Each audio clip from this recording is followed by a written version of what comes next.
نبی صلی اللہ علیہ وسلم کے انتقال کے بعد بہت سارے مسائل صحابہ کے سامنے آ گئے، جس کی وجہ سے نبی صلی اللہ علیہ وسلم کی تدفین میں تاخیر بھی ہوئی۔ لیکن چونکہ لکھا تو ہر ایک کا ہے، ہر ایک کو مرنا ہے، نبی صلی اللہ علیہ وسلم کو بھی مرنا تھا، آپ صلی اللہ علیہ وسلم پر بھی لکھا تھا ہر نفس کو مرنا ہے، جو بھی آیا ہے کل نفس ذائقۃ الموت۔ یہاں ایک بات آتی ہے کہ نبی صلی اللہ علیہ وسلم کا جب انتقال ہوا تو آپ صلی اللہ علیہ وسلم کا جنازہ کس نے پڑھایا، امامت کا فریضہ کون انجام دیا، اور کس طرح سے صحابہ جنازہ ادا کیے۔ چونکہ نبی صلی اللہ علیہ وسلم کے جنازہ کے تعلق سے بہت سارے لوگ ایسی روایت پیش کرتے ہیں جو بے بنیاد ہے، من گھڑت ہے، صحیح نہیں ہے۔ بعض لوگ تو کہتے ہیں کہ نبی صلی اللہ علیہ وسلم کا جب انتقال ہوا، جنازہ کی جب بات آئی تو سب سے پہلے نبی صلی اللہ علیہ وسلم پر جنازہ اللہ رب العالمین نے پڑھا، پھر جبریل اور پھر میکائیل اور فلا فلا فلا، پھر عام لوگ پڑھے۔ تو جو صحیح روایت سے جو ثابت ہے اور جو ثابت ہوتا ہے وہ یہ ہے کہ نبی صلی اللہ علیہ وسلم کا جنازہ پڑھا گیا اور صحابہ ادا کیے۔ اب ادا کرنے کا کیا طریقہ تھا، کس طرح سے صحابہ جنازہ ادا کیے، تو اس سلسلے میں ابو حسیب یا ابو اسیم سے جو روایت ثابت ہے اس میں وہ بیان کرتے ہیں انہ شہد الصلاۃ علی رسول اللہ صلی اللہ علیہ وسلم فقالوا کیف نصلی علیہ قال ادخلوا ارسالا ارسالا قال فكانوا يدخلون من هذا الباب فيصلون عليه ثم يخرجون من الباب الآخر، کہ یہ نبی صلی اللہ علیہ وسلم کے جنازہ میں موجود تھے، اس وقت یہ موجود تھے، ابو عصیب یا ابو عصیم یہ موجود تھے وہاں۔ تو کہا گیا کہ کیف نصلی علیہ، نبی صلی اللہ علیہ وسلم پر کیسے ہم نماز پڑھیں، کیسے ہم جنازہ پڑھیں آپ کا۔ قال ادخلوا ارسالا ارسالا، یہ کہا گیا کہ ٹولیوں میں پٹ کر کے داخل ہو، غرفہ میں، حجرہ میں، جس حجرہ میں نبی صلی اللہ علیہ وسلم تھے، کہے کہ ٹولیوں میں داخل ہو جاؤ۔ یہ بیان کرتے ہیں فکانوا یدخلون من ھذا الباب، کہ اس دروازے سے داخل ہوتے،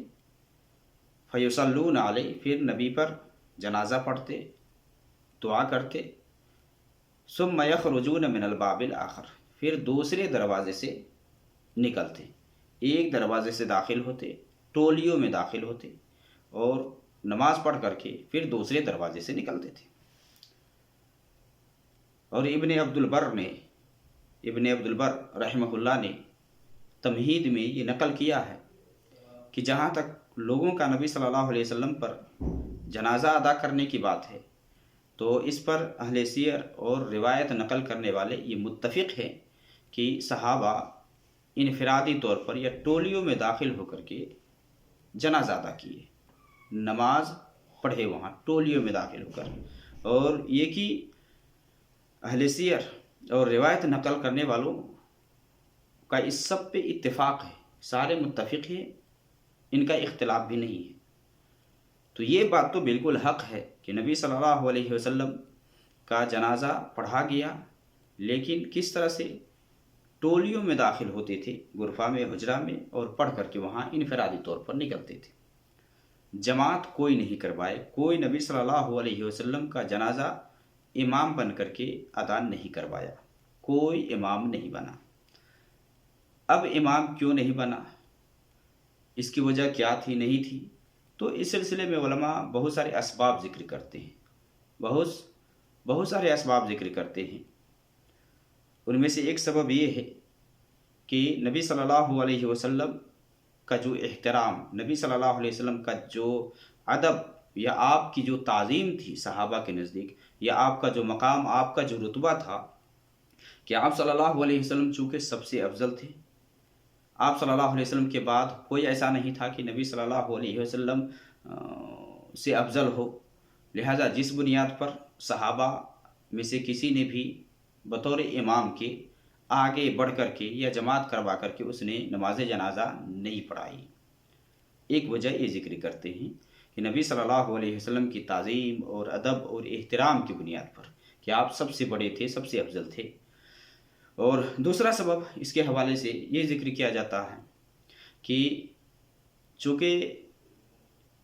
ہر آدمی کی یہ خواہش تھی کہ ان کو یہ منصب اور یہ عہدہ ملے کہ وہ امامت کروائے، جس کی وجہ سے امامت کا معاملہ نہیں آیا۔ ہر ایک کی خواہش تھی کہ ان کو یہ امامت کا عہدہ ملے اور ان کو یہ موقع دیا جائے اور وہ جا کر کے جماعت کروائے، تو جس کی وجہ سے آپس میں متفرق ہو کر کے نماز پڑھے۔ اور ایک تیسرا سبب اس کے حوالے سے جو ذکر کیا جاتا ہے کہ نبی صلی اللہ علیہ وسلم نے اس کی وصیت کی تھی، کہ سارے لوگ انفرادی طور پر جا کر کے نماز پڑھیں وہاں۔ لیکن اس تعلق سے جو روایت پیش کی جاتی ہے کہ اللہ رب العالمین آئے گا اور پھر فلاں، سب سے پہلے اللہ رب العالمین عرش سے جنازہ ادا کرے گا اور پھر جبریل اور فلاں فلاں فلاں، تو یہ وصیت والی جو روایت جس کو پیش کی جاتی ہے یہ سخت ضعیف ہے، یہ صحیح نہیں ہے۔ اور ایک چوتھا سبب اس کے تعلق سے جو ذکر کیا جاتا ہے یا علماء جو ذکر کرتے ہیں وہ یہ ہے کہ چونکہ ہر ایک کی یہ خواہش تھی کہ وہ ڈائریکٹ نبی صلی اللہ علیہ وسلم پر جا کر کے جنازہ ادا کرے، کوئی بیچ میں واسطہ نہ بنے، کوئی بیچ میں نہ آئے کہ ان کے اور نبی صلی اللہ علیہ وسلم پر جنازہ پڑھنے کا جو ثواب ہے اس بیچ میں کوئی اور آ جائے، یہ کوئی نہیں چاہتے تھے۔ ہر آدمی چاہتے تھے کہ ڈائریکٹ جا کر کے وہ نبی صلی اللہ علیہ وسلم پر خود سے جنازہ پڑھے یا آپ کے لیے دعا کرے یا آپ پر درود پڑھے، بجائے اس کے کہ کوئی بیچ میں واسطہ بنے یا کوئی امام بنے۔ یہ سب کچھ وجوہات یا اسباب ہیں جو علماء ذکر کرتے ہیں، لیکن کسی کو بھی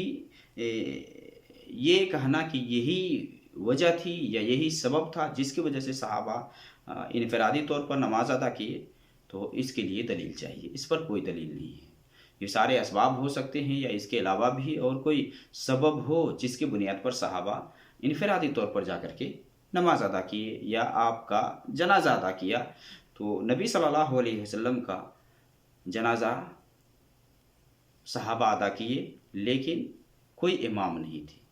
جس طرح کہ ہم لوگ جنازہ ادا کرتے ہیں، امام ہوتا ہے، امام کی تابعداری میں ہم پڑھتے ہیں، تو نبی صلی اللہ علیہ وسلم کے جنازہ کے لیے اس طرح نہیں ہوا تھا کہ کوئی امام نہیں بنا، اور پڑھنے کی جب بات آئی تو ٹولیوں میں حجرہ کے اندر داخل ہوتے صحابہ، اور نبی صلی اللہ علیہ وسلم کا جنازہ پڑھ کر کے آپ پر درود و سلام پڑھ کر کے یا دعا کر کے صحابہ دوسرے دروازے سے باہر نکلتے تھے۔ یہ جو روایتوں سے پتہ چلتا ہے۔